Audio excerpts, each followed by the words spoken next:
Moving to our grade 4, we have to solve a question on balancing equation.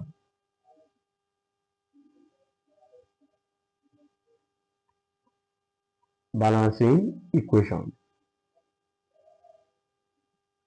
If you know you can solve this, you can pause the video, then come back for your answer to see whether you are correct.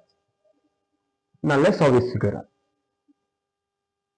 We are given a chemical equation that says MnO2 reacting with HCl to give MnCl2, H2O, and Cl2.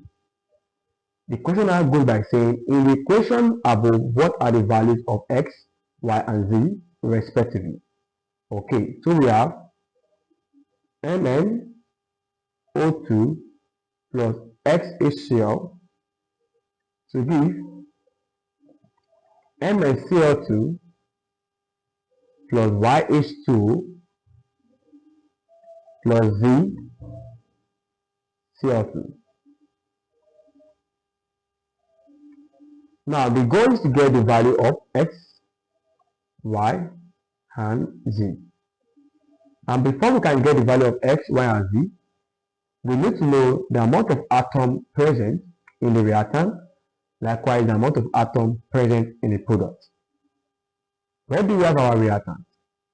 Our reactant is found at the left hand side of the equation, and the product is found at the right hand side of the equation. So let's consider the number of atoms present in the reactant, likewise in the product. In the reactant we have manganese, we have oxygen, we have hydrogen, we have chlorine. While in the product we have manganese, we have oxygen, we have hydrogen, we have chlorine. So we are going to consider the number of atoms present in manganese, oxygen, hydrogen, chlorine in the reactant, likewise in the product. Starting with the reactant. In the reactant, how many atoms of manganese do we have? We have 1 atom of manganese, we have 2 atoms of oxygen, we have 1 atom of hydrogen, and we have 1 atom of chlorine.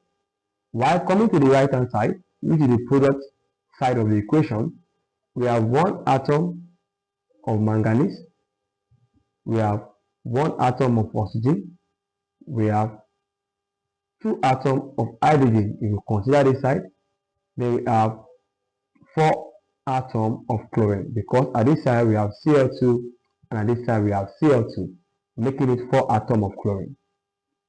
The next thing to do is to balance the number of atoms that are in the reactant, likewise in the product. Starting with the very first one, we can see that our manganese rather, is balanced, but our oxygen is not balanced, because at the reactant we have 2 atoms of oxygen, while at the product we have 1 atom of oxygen. So what do you think we can do? We can try to balance the number of oxygen that is present at the product. So in this case we can try to put 2. So when I add 2 to that side, I'm going to have 2 atoms of oxygen. But be careful, it has actually affected my hydrogen, because hydrogen here is 2, then 2 at the front of hydrogen will make it 4. So we have it as 4 atoms of hydrogen. Now that we balance the number of oxygen, let's see how we can balance the number of hydrogen. At the reactant, we have that hydrogen is 1 atom, but at the product, we have that hydrogen is 4 atoms.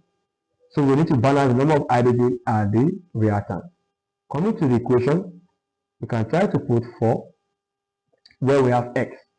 So when I apply 4 to where I have x, I'm going to have 4 atoms of hydrogen, but the 4 atoms also affected my chlorine. So my chlorine is now 4 atoms. So the hydrogen is balanced, likewise the hydrogen at the product is balanced. Let's consider chlorine. Chlorine here is balanced, likewise chlorine here is balanced. Since chlorine is balanced, that means my Z, at this side we have our chlorine, we consider as 1.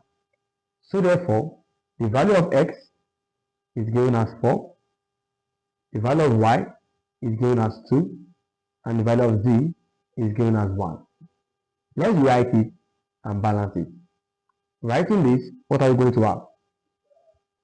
Okay, so balancing the number of atoms, we have that our X is 4, our Y is 2, and our Z is 1. So that means the number of hydrogen atom is balanced, likewise oxygen atom is balanced, likewise chlorine atom is balanced. Let's go to our option whether we have such an answer, which is 4, 2, 1. Coming out our option, the right answer stands as option D. Option D gives us 4, 2, 1 as the right answer.